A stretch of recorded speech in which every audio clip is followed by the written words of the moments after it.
I Can't Find It by Bill Mooney. I can't find my shoe. Kitty was always losing things. It wasn't that she was careless. Of course not. What happened was this. Things she put away very, very carefully just sort of moved, all by themselves. And then she got into trouble. It wasn't fair at all. One morning, Kitty was getting ready for school. She found her vest and pants under the bed. She found her school dress in the toy box. She found her cardigan wrapped round one of her teddies. She found her clean socks in the drawer, which surprised her, because that was where they should be. One shoe was inside Kitty's bed. She knew it must have hopped there itself, because she remembered putting both shoes neatly by her bed the night before. Kitty's mum came into the room. She was looking for her watch. "Oh, hurry up, Kitty," she said. "Why do you always have to be so slow in the morning? Now, where's your other shoe?" "I can't find it," Kitty said, in a rather muffled voice, because her head was under the quilt. "What are you doing in there?" Mum asked her. "Looking for the shoe, of course," said Kitty. "Why would it be in bed, you silly thing?" "Because that's where the other one walked to," Kitty said, pulling her head out. She frowned at her mother for not understanding. Kitty's mum looked all round the room, then sighed. "You'll just have to go to school in your old trainers. But I'll get into trouble," said Kitty. "Well, I'm afraid that will teach you not to lose things," said Mum, gently. At breakfast, Kitty was so quiet that even Dad noticed. Usually she'd talk to him while he was reading the newspaper, and he said, and, even though he wasn't really listening. Today it seemed very quiet, so he looked up and asked what was the matter. "She's lost a shoe," said Daniel, munching his toast. "As usual," said Mum. "And I've just remembered something else," said Kitty unhappily. "What's that?" asked Dad. "I don't know where my satchel is either." Mum groaned. "Oh no! What am I going to do with you?" Kitty jumped up and looked all round the kitchen, even in the fridge, which made Daniel laugh. "As if your satchel would be in there." "Nothing would surprise me," said Dad. Mum was thinking hard. "You can always find things if you remember what you were doing when you last had them," she said. "So what did you do when you came home from school last night?" Kitty thought and ran out of the room. Suddenly, she knew what had happened. When she had come home from school, she had wanted to watch children's television, but her teacher had given them some spellings to learn. Not easy ones, hard ones. Kitty thought that if her mum saw the spelling book inside her satchel, she wouldn't let her watch television. She remembered that one of the words they had to learn was table. So she had hidden the satchel under the table, on the landing, which had a long lace cloth on it, right down to the ground. Kitty ran upstairs and looked underneath the cloth. Sure enough, there was the satchel. Quickly she picked it up and peered inside, and tucked down beside her spelling book was the missing shoe. But Kitty hadn't the faintest idea how it had got there. Mum came up the stairs behind her. "Kitty," she said in a cross voice, "what on earth was your satchel doing underneath that table?" Kitty didn't answer. Instead, she just pulled out the shoe and held it up in the air with a smile. "Mum," she said, "I think I'm really clever. If I hadn't lost my satchel, I wouldn't ever have found my shoe." "You always win, Kitty," said Mum.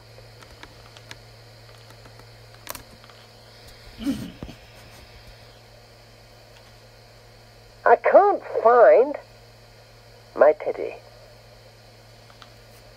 There were lots of teddies on the shelf in Kitty's room, and she liked them all very much indeed. But one of them was special, very special. He was the oldest of the teddies, and his fur was very worn. Daniel had been given him when he was born, but now he lived with Kitty because Daniel said he was too old for teddy bears.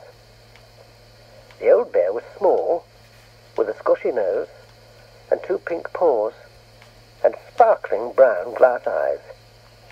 Kitty called him Mr. Tubbs because of his fat tummy. She liked him best of all because he had a lovely old warm smell that made her feel at home. He smelt of lots of hugs. One night in winter, Kitty was getting ready for bed. At first she couldn't find her pyjamas, but Mum said she should look under the bed first, and, of course, they were there.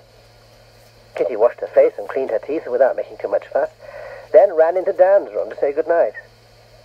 Although Dan was older than Kitty, he was already in bed, because he'd been off school all day with a bad cold. He looked at her sleepily over the bedclothes.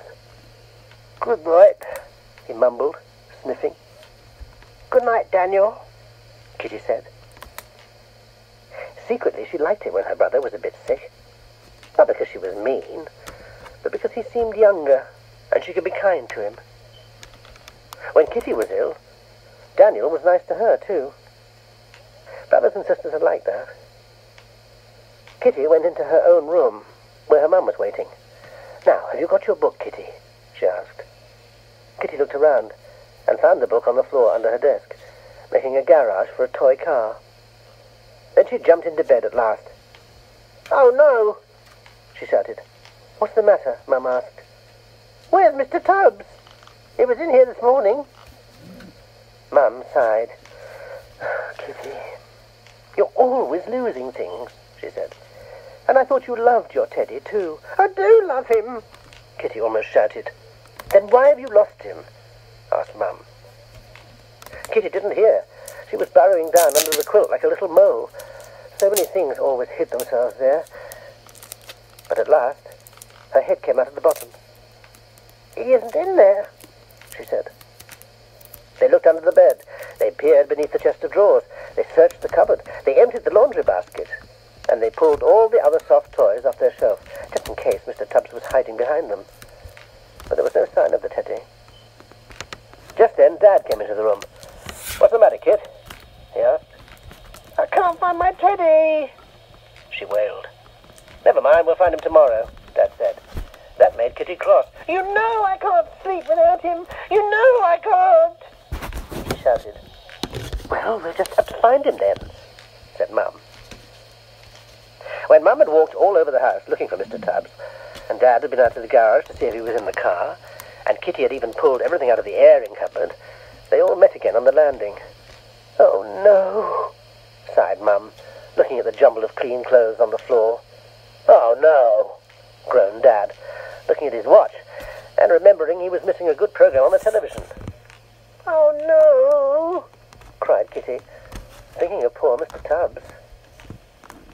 Then Dad had an idea. "Where would Mr. Tubbs want to be?" he asked. Kitty thought. "In bed with me," she said. "Yes, but why?" "Because he's kind, and he's cuddly, of course." "I wonder," said Mum, thoughtfully, looking quickly towards the door of Daniel's room. Kitty ran in. She could hear her brother breathing like a very puffy train. She tiptoed to the bed and prodded all the humps and bumps carefully. What was that? A stubby paw? A fat round tummy? A funny squashy nose? She slid her hand beneath the bedclothes and felt about and pulled out Mr. Tubbs. He was all warm, and he smelt wonderful. "Hello, Mr. Tubbs," she whispered. "Did my horrid old brother steal you away?" Mum and Dad had followed her into the room. They smiled down at Daniel, and at Kitty and the Teddy. "Daniel didn't steal him," whispered Mum. "I think he just wanted some comfort. Don't you?" "Because when you're ill, you want something to hug, even if you're big," said Dad. Kitty nodded. She looked from Mr. Tubbs to Daniel and back again. Mr. Tubbs looked very happy. "What will Dan think if he wakes up and finds him gone?" she asked, slowly. "He'll be sad and think, 'I can't find my Teddy.' And you know how sad that is," said Mum. "Well, Do you think I should leave Mr. Tubbs with Daniel? Just for tonight? Said Kitty, feeling very grown up. Yes, I think you should, said Mum, smiling at Kitty. And so, she did.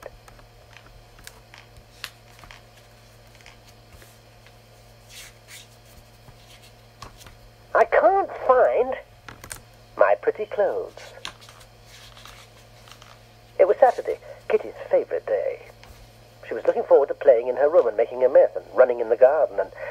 Now, Kitty, said Mum, it's Melissa's birthday party today. Had you forgotten? Kitty groaned out loud. Then she banged her mug on the table. Then she kicked the table leg. Then she folded her arms crossly and frowned. Daniel laughed as usual. Oh, Kitty Witty must look pretty, he sang, ducking as she threw a crust across the table at his head. Mum clapped her hands. That's quite enough, she said sternly. It'll be very nice for you to go to your cousin's party. At least I'll get a going-home bag, said Kitty gloomily. She remembered the last time Melissa had a party. 2 hours before they had to leave, Mum had put her in the bath to scrub her clean, which took quite a long time. She had washed Kitty's hair and tied it back with 2 blue ribbons. Ribbons? In Kitty's hair? Then she had made Kitty put on the brand new pretty dress she had bought specially. It was pale blue with lots of little white flowers all over it, and a white lace collar and cuffs. Clean white shoes and socks finished Kitty's party clothes. It was terrible. Mum had put her in front of the mirror. There, she said, don't you look pretty? I look yucky, growled Kitty, staring at herself.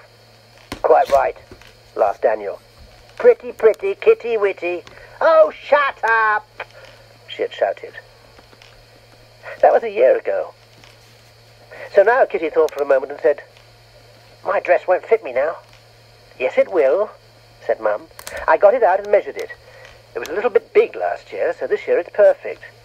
Oh, said Kitty, sticking out her lip in a sulk.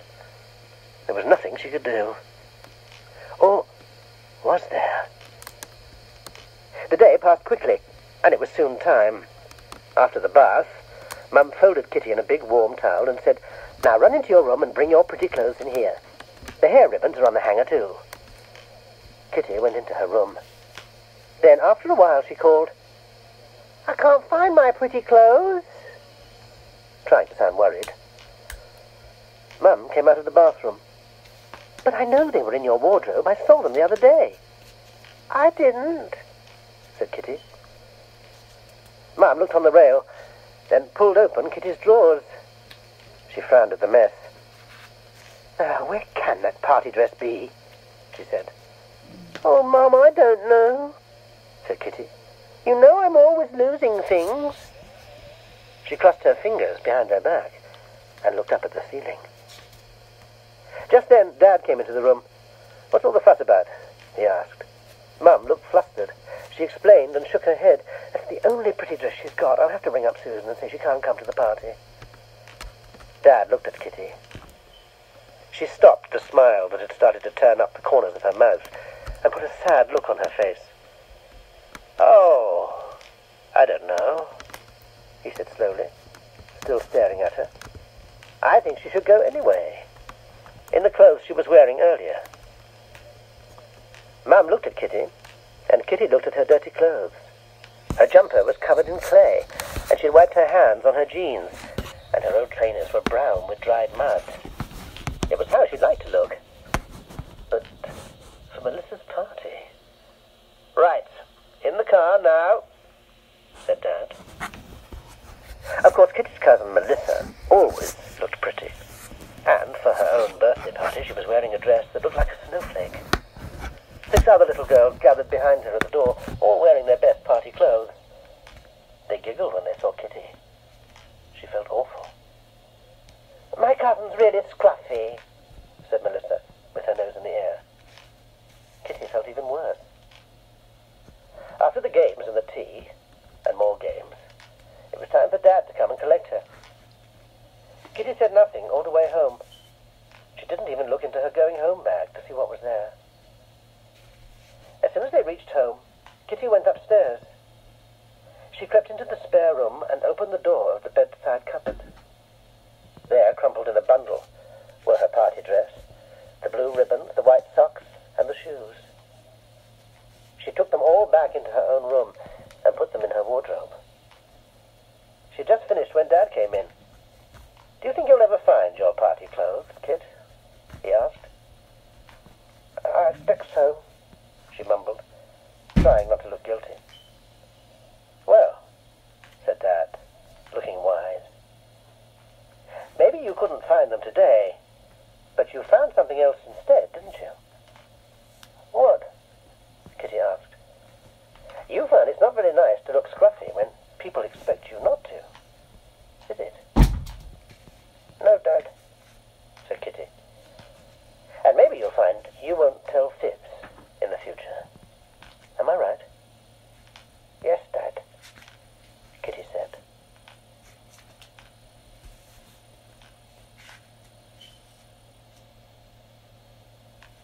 "I can't find the word." It really was not fair, Kitty thought one day, how when you were really cross with someone and wanted to tell them, all the words disappeared out of your head. That is, all the good words. Easy words came rushing into your mind, but they just made you sound babyish. Hard words, really grown-up words, were much harder to find, but they were the ones that would say what you really felt. So, when Daniel borrowed her new pencil and lost it, she lost her temper. "Oh, you fat pig!" she shouted. Mum frowned at her over the newspaper. "Honestly, Kitty, if you're going to be rude to your brother, you might as well be rude in an intelligent way." What do you mean?" Kitty asked. "I mean that you might as well call him something that makes sense, like a, careless robber or something." "I'm not a robber!" yelled Daniel. "Well, you stole my pencil, didn't you? Ooh! I don't know what to call you," shouted Kitty, running out of the room. But before she closed the door, she heard her brother say, "Poor Kitty can't find the right word." He sounded very pleased with himself. "Where do you find words?" Kitty wondered, lying on her bed. She thought that there might be a sort of box in your mind, a treasure chest full of words, just waiting for you to open it up and take them out one by one. Then, after a while, you would never have to search for a word. The right one would just jump out of the box, ready to do as you wished. And once that happened, nobody would be able to get the better of you, Kitty decided. Not at all. But where did the words come from? Dad was in his bedroom, listening to the radio. People were talking about politics. There were plenty of words there, all flying out into the air. Then Kitty wandered downstairs to the sitting room, where there was an enormous bookcase, crammed with books. Plenty of words there, too, all locked between the pages. At last she went back into the kitchen, where her mother still sat at the kitchen table, reading the newspaper. That was packed with words, too, all dancing about on the large white pages. Daniel had gone into the garden, so Kitty pulled at Mum's sleeve and asked, "Mum, how do you find the word you want?" Mum laughed. "Sometimes it's hard for grown-ups too," she said. "But I know what I do. I read and read and read. And that way I keep putting words into my brain, ready for when I need them. Like saving up pocket money. A long time, hundreds of years ago, they used to call that your own word hoard." Kitty was excited. "That's just the way I pictured it," she said. "The other thing," said Mum, "is not to get cross. When you lose your temper, you lose your words as well. People huff and puff like you do. That's no good at all." Kitty shook her head. Then Mum got up from the table and held out her hand to Kitty. "Come with me," she said. They went upstairs again to Daniel's room. Mum searched in his untidy bookcase until she pulled out a large red book. "What does that say?" she asked Kitty. Kitty frowned, and after a little while she said slowly, "Junior Diction."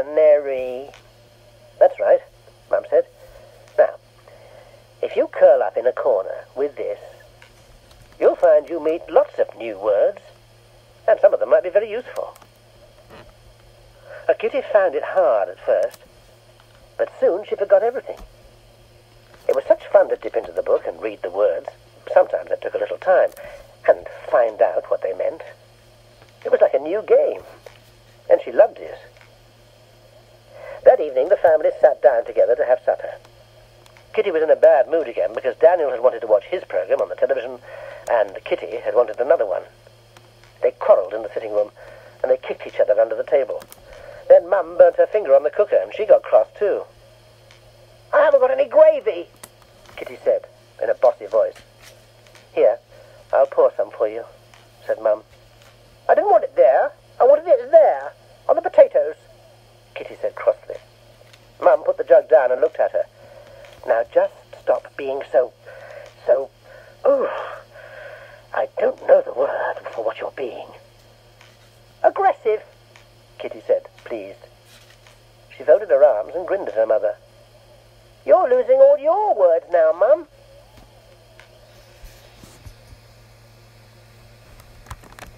End of Side 1.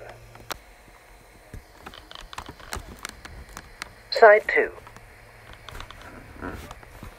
I can't find my courage. Kitty was brave.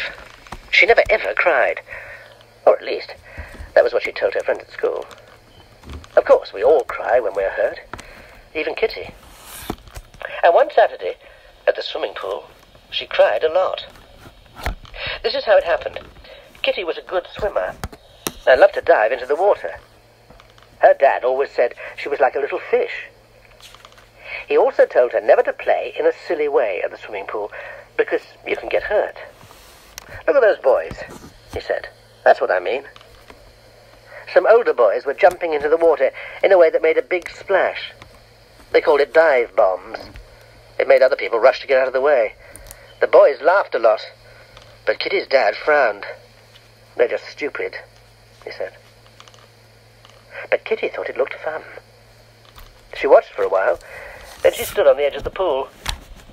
Dad and Daniel were in the water. "Why shouldn't I?" thought Kitty. Splash! Ow! It was a horrible feeling. Kitty felt as if the water had jumped up to slap her hard on her arms and legs. When she did her proper dives, she slid through the water. This time she fell at the water, and it hurt. Ow! Ow! Ow! She cried and cried, and Dad cuddled her. He didn't say, "I told you not to do that," or "silly girl," or anything like that. He just whispered, "Poor kitty cat. Does it tingle?" and held her close. "Can we go home now, Daddy?" she asked, in a little snuffly voice. Usually she had to be made to get out of the water, but Kitty had had enough swimming for one day. 4 days later was the day Kitty went swimming with her class at school. She usually looked forward to it. To be honest, that was because she was one of the best swimmers in the class and liked showing off, just a little bit. "Right, children, today we're going to do some dives," said Miss Evans. "Hands up, those who can already dive." Kitty put her hand up. "All right then, Kitty, you can show us," said Miss Evans with a smile. Kitty stepped to the edge of the pool. She looked down. The water blinked and flashed at her. It looked fierce. It looked as though it might hit her again and make her arms and legs tingle. "Come on, Kitty!" called her friends. She waited with her arms stretched out, but she could not dive in.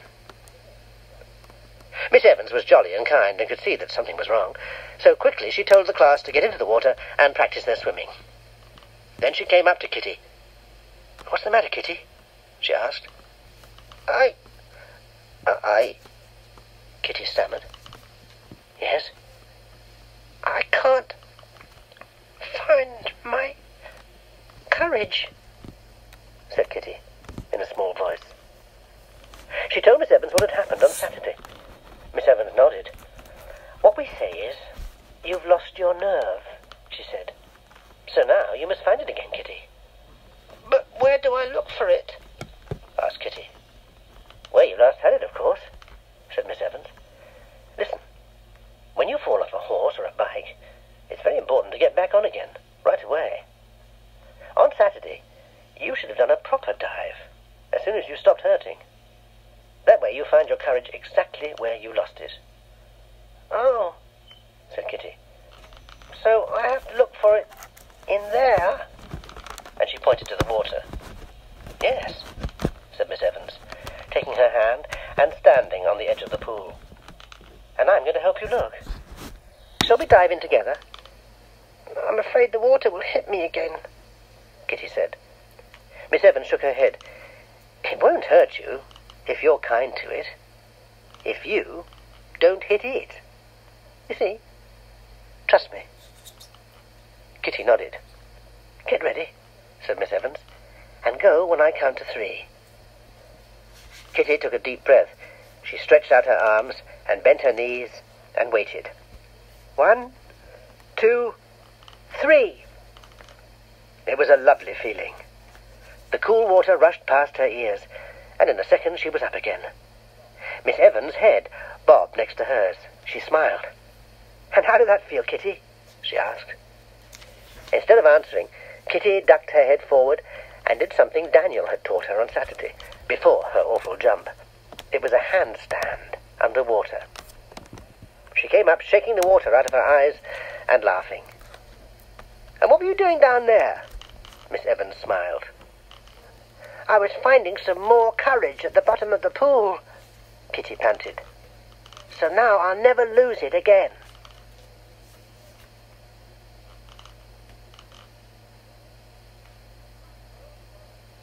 I can't find my way. It was a lovely summer Sunday, and Kitty woke up early. The birds were singing in the garden. The sun shone through the curtains on Mr. Tubbs' twinkling glass eyes. She could hear Mum and Dad moving around downstairs already. Kitty felt excited. They were going on a picnic today. There was a beautiful old house, a really big one, in the countryside near them, and you could pay to visit it. "We'll have a look at all the lovely things in the house, and then have a picnic in the gardens," said Mum. "There's a maze, too," said Dad. "Oh, good. And can we have salad sandwiches?" asked Daniel. "Do we have to look at the things in the house?" asked Kitty grumpily. But that was the night before. Now she felt in a good mood and jumped up to dress. It was funny, but when she did not have to go to school, she could always find her clothes. So, soon, she was having her breakfast, and then it was time to go. When they reached Barrington Manor, Kitty gasped. The old house was black and white with tall chimneys and little windows with diamond panes of glass. The gardens were full of bushes and trees and places to hide. And all Kitty wanted to do was play. But when they parked in the car park, Mum said to Dad, "I can't wait to see all that wonderful old furniture." And Dad said, "I hear there are fine suits of armour." And Kitty felt bored at the thought of the house. "I don't want to look at silly old furniture," she said, stamping her foot. "Come on, kitty cat," said Dad, taking hold of her hand. "It'll be really interesting, you see." As they walked along the path to the house, Kitty saw a sign saying, "To the maze." She pulled her father's hand. "Let's just go and look at it, just for a minute," she pleaded, and he agreed. When they reached the maze, all Kitty could see were hedges. It didn't look very exciting, or very difficult. Mum said, "Come on, I want to look at the house." And then Kitty did a very naughty thing indeed. She pulled her hand out of Dad's and ran into the maze. "Can't catch me!" she called over her shoulder. She ran down a little path with a wall of hedge each side and turned a corner, then another corner. She could hear Daniel calling, "Kitty, come back!" and Mum telling her not to be so naughty. "I'll just hide for a few minutes and then go back," Kitty thought, skipping a bit further along the path, then turning another way, and then another. "Come and find me!" she shouted. But her voice sounded small. muffled by the high hedges. "You can't find me," she shouted again. But a bird sang loudly somewhere near her, and she suddenly couldn't hear her parents at all. "I think I'll go back now," Kitty said to herself, turning back the way she had come. But there were two ways to go. Which was the right one? She chose one path, but then it turned off sharply towards the middle of the maze. Or was that the way out? She didn't know. It all looked the same. Kitty remembered Hansel and Gretel in the wood, and wished she had dropped something so that she could find her way out, or left Dad holding a long thread. But it was no good thinking that. She must be brave and find the right path somehow. "Daddy!" she called, and thought she heard his voice say, "Hello!" But it seemed a long way away. Kitty started to walk more quickly, and she began to run, on and on, further and further, round and round, until she felt quite dizzy. And she felt tears come into her eyes. At last, turning a corner, she went crash into someone coming towards her.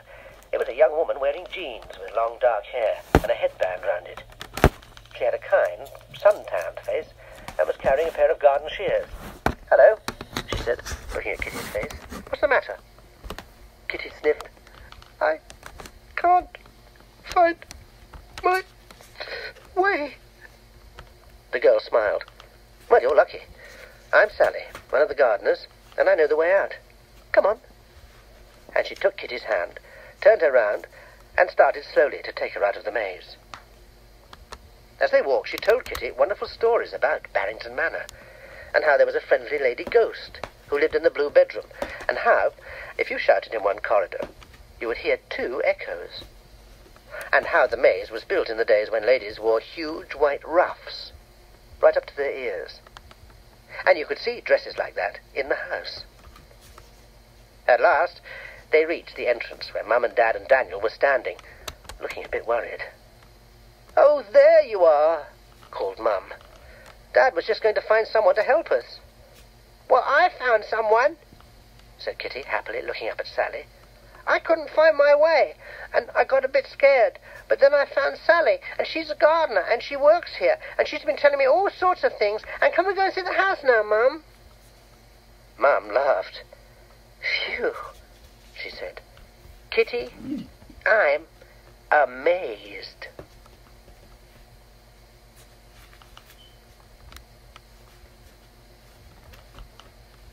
I can't find my list. Kitty's mum stood in the kitchen and folded her arms. "If you say I can't find it one more time," she said, "I'll scream." Kitty wasn't listening. She was rummaging in the toy box, throwing things all over the floor. At last she sat back and said, "I can't find one of my roller skates." Daniel grinned. "Go on then, Mum," he said. "Scream." And she did. "Whatever's going on?" asked Dad, coming into the room. Mum said nothing, so Daniel explained. "Well, first of all, Kitty lost her toothbrush. Then she couldn't find her sandals. Then she lost her pocket money, which Mum had only just given to her. Then she started to eat a biscuit and put it down somewhere and couldn't find the bit that was left. Then she lost Mum's purse when Mum asked her to fetch it so she could give her more pocket money, and then she couldn't find—" Kitty scowled. "Telltale?" she said. "No, he's not," said Dad. "I asked, and he told me, that's all. He's not trying to get you into trouble, are you, Dan?" Daniel hid his grin. "No," he said, looking very good. They all looked at Kitty, and she looked back at them. Then her mouth turned down at the corners. It wasn't fair, she thought. Everybody was against her. It wasn't her fault that she lost things. It was so exciting to rush from one game to another, and there was so much to think about. You couldn't remember things. It wasn't her fault. "Why doesn't Daniel forget things and lose things?" she asked quietly. "Because I'm clever," he said in an important voice. Kitty's mouth turned down even more. Her mum felt sorry for her. "It's got nothing to do with being clever," she said. And she took Kitty on her knee, whilst Dad started to make a salad for lunch. "Let's talk about it, kid," she said. and see what we can do about it. Now, why do you lose things? Because I forget where they are, said Kitty. I forget to remember where I put them. Is it because your room's a mess? Asked Mum gently. Yes, said Kitty.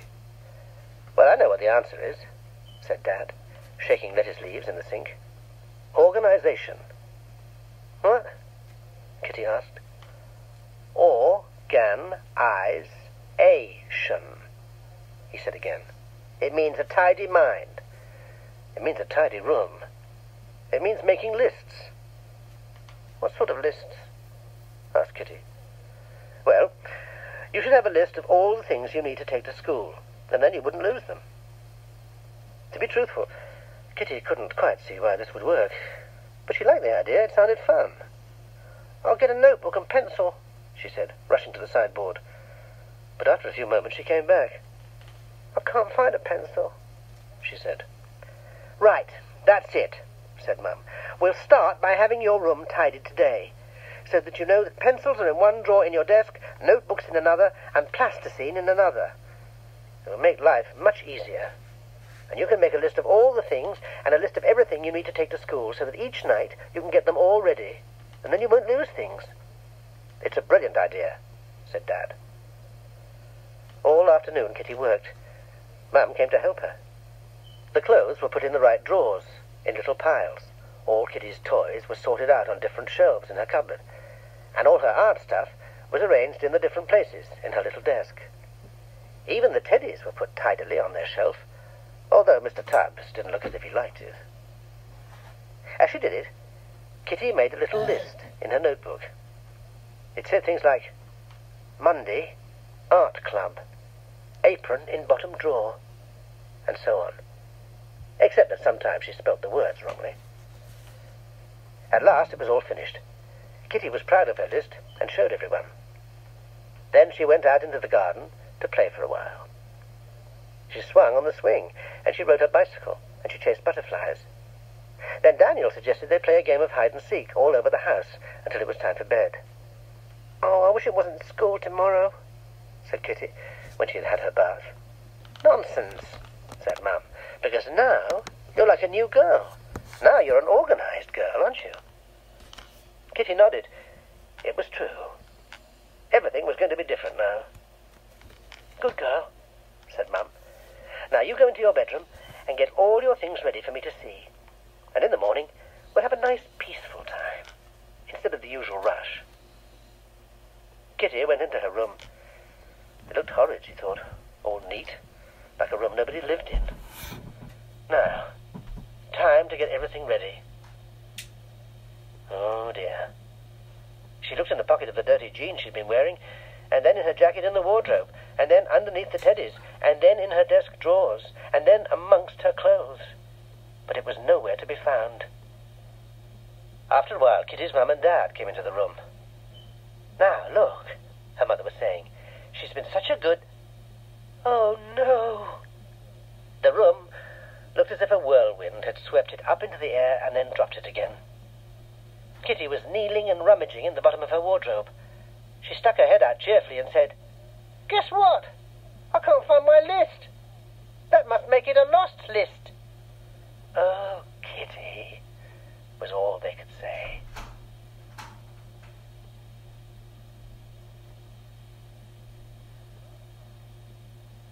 I can't find the car keys. It was Saturday morning in Kitty's house. Mum was taking Dad to the dentist, then taking Kitty and Daniel shopping, and then they were going to the swimming baths. Kitty didn't like the shopping much, but she wanted to go swimming, and so she said nothing. Anyway, Mum had said she might buy her a new drawing book. For once, she was ready on time. She had her anorak on, and her swimming costume wrapped in her towel under her arm, and waited by the front door. Daniel came down next.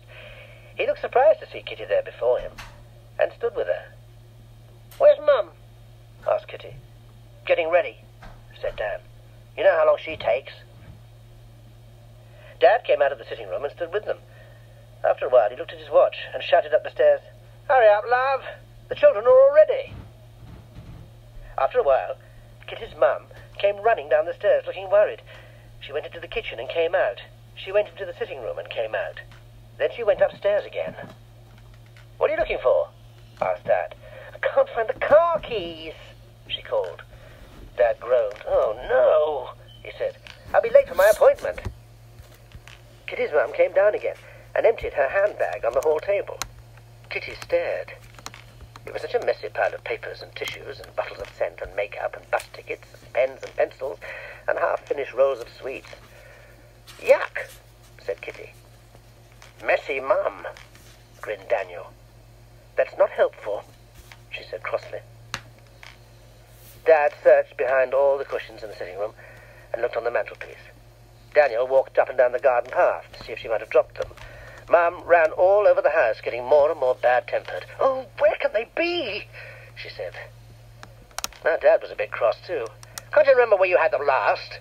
he asked. "In the car. I must have left them in the car," she said, looking cheerful. But Dad came in from the garage with empty hands. "Not there." "I do wish you wouldn't lose things," he said. "I don't lose things. I've only lost the car keys," said Mum, sounding crosser than ever. "You always tell me off for losing things, Mum," Kitty piped up. "And that's not helpful either," said Mum. "Better keep out of the way, Kit," said Daniel, going upstairs to his room. But Kitty thought and thought. She was always getting into trouble for losing things, but that had taught her something. She was sure she could find the car keys, and then Mum and Dad would stop being cross, and then the day would be saved. She hated it when her Mum and Dad were angry with each other. She would do anything to stop it. So she thought even harder. Now, when did Mum last use the car? Yesterday. But when yesterday? When she had to take that pile of jumble down to the church hall, ready for the sale. So, what was she wearing? The answer shone in Kitty's mind like a ray of sunlight. Kitty's mum usually wore a comfortable old blue jacket that hung by the kitchen door. She'd already looked in its pockets for the car keys. But Kitty remembered her mum saying she would probably meet Mrs. Briggs at the hall, who was in charge of the jumble sale. Mrs. Briggs talked in a funny voice, and was rather rich and bossy, and always wore a coat with a fur collar. Kitty didn't like her much, because she always patted her and said, "And how are we today?" as if she was about 2. For some reason, Mrs. Briggs made Kitty's mum feel nervous. So, if she knew she was going to meet her, she wouldn't want to look scruffy. Quickly, Kitty ran upstairs.